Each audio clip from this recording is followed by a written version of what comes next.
competition is. And social network behavior is going up.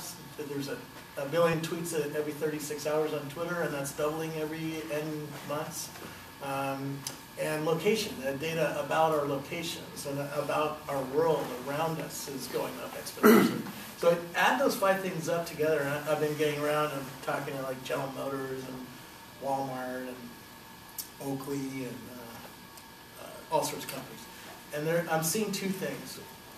One, as we enter this age, I call it the age of context, we're going to see a highly personalized product. Mm-hmm. So you're going to, General Motors said, you're going to sit in our car and we're going to know you're in the car without you telling us, without you putting a key, because there's going to be a 3D sensor on you, it's going to face detect you, and all sorts of fun stuff.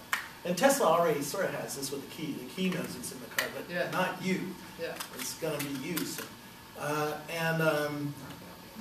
The second thing was the products are starting to get predictive. And so I wondered, how are you going to make your products personalized and more predictive? Are you going to do predictive inventory control? Like try to get ahead of the market and say, hey, you better order more ice cream because tomorrow's going to be hot and you're going to see a spike in demand? Something like that? I can't tell you what we're planning to do with that just because we always remain, we're a premium product. So we always remain 6 months ahead of the competition. But we're definitely planning to tie in a lot of social, lots of geolocation also. We are planning to come out with our end consumer part of it as well. Yeah. That's about all I can say though. No, that's fair enough. The other thing, the Ritz just got an iPad. I'm not sure if it's one of yours or a competitor, but they can call my phone when the table's ready. Cool. Which is sort of cool. It's a reservation system. I'm not sure how. It's not an open table in the restaurant they're using. There's not an open table component. In their other restaurant, they have an open table computer. Yeah. But anyways, this is the first time I've seen them use an iPad to seat people. Yeah. And to call out, and so they can click a button and it calls your phone and says your table's ready, which is cool because you don't have to carry that stupid puck around. You've seen it other places with LEDs and stuff like that. iPad's changing the world. But what I wanted, I went up to him and I go, okay, this is really cool, but can I call the iPad and tell him I'm on my way and save me a seat? And they say, no, this thing doesn't take calls. It calls. It doesn't take. So are you thinking of that, of how to make a device that even lets the Ritz have better customer service than it has today? I think it's a smart idea. Definitely. Just so you know, like, when I go up there, I'm going to do the same thing. I'm going to write down his ideas, not the other way around. Come on to our product meetings. That's a good idea. You should join. Wednesday I'm surprised Lisa didn't just sell it right there on the stage. I can build that. We can build that for you, no problem. So there's lots of fun to come. I used to work in retail stores. I love customer. Our boss never had a cash register because he hated the cash registers back in the 80s. And also he believed that we should be learning how to do math. So I actually learned how to do math on receipts. Because I'd sell somebody 30 things and I'd have to add them all up. And then add the tax onto it and add the credit card charges they paid for credit card. A lot of fun. What's the challenge then for you right now? You're profitable, you're growing.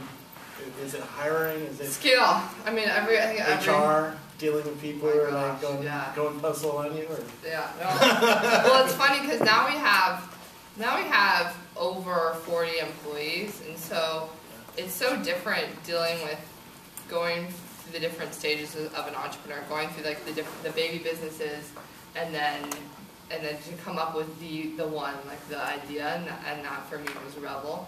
And then going from just 2 people in an apartment to then funding, then hiring, then finding, like it was a really big struggle for us to find the right people on for the right team. Now we have that. We have an awesome team, awesome foundation.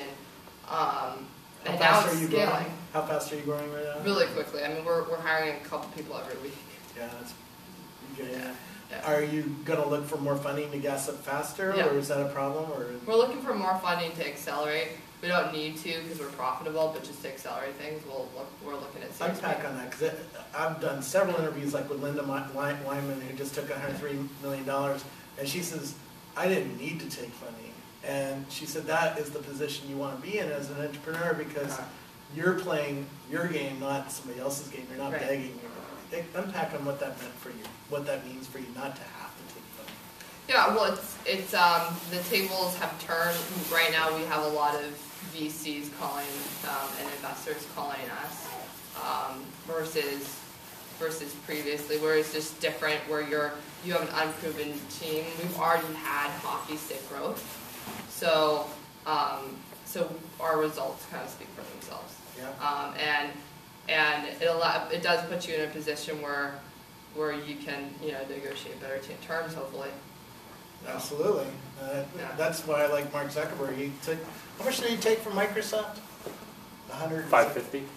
Yeah, but he gave away almost nothing of his company. Like 1% for Not it. even. Yeah. Probably $1 billion. It's crazy. And the revenue. Yeah. Maybe a last question for Lisa before we switch out. So I grew up. I live in Half Moon Bay, so GoPro grew up 200 yards from my house. Yeah. And I met Nick when he was just about in your position, just a little bit bigger, maybe 60 employees. Now he's 200, 300, I think he's 400 employees in just 18 months. Yeah. He's gone crazy, right? He was going crazy before, and then he took money, and then he took $200 million.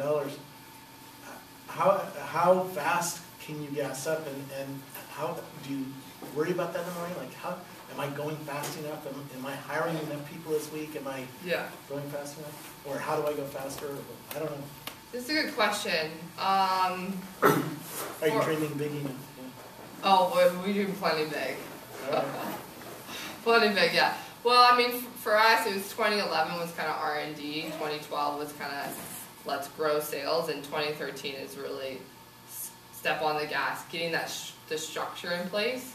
And it's just different challenges at every stage. I worry about everything though. I'm always on the paranoid side. My co-founder is always on the optimistic side. He's the optimistic one. I'm the paranoid one. How do you stay in the game? Because I'm sure every entrepreneur I talk to, and particularly if you get them drunk, like at South by Southwest, even the good ones, even the Mark Zuckerbergs or my boss, admits they almost sold it. They almost got out. They almost closed the business. Airbnb took 1,000 days before that business started working, right? Yeah. What was your dark day, and how did you stay in the game? We've had many. I mean, it's just such a roller coaster. I think doing a startup is such a roller coaster, and it's such high and low, high and low, high and low all the time. So, but we've had a couple offers to get acquired. We haven't taken them because we thought it just wasn't the right time. So, but you just don't know. You don't know what's going to happen, and you don't know until looking back if it was the right decision or not. So you kind of hope for the best and rely on faith a little bit. So when I can see the Ritz still needs to innovate on your product, exactly, I think you have a good future in it. So yeah, thank you. I really appreciate it. Thank you so much. Yeah. Good. You should seriously, you have good ideas. Thank you. Robert, why don't you stay? I'm going to bring up Ashish and Fred, who are from a cool company that very different company. All about. Very different company that I know less about. Cause at least I can. I worked so much on them. I managed a camera store and a consumer electronics store that was sort of like Best Buy before Best Buy killed us.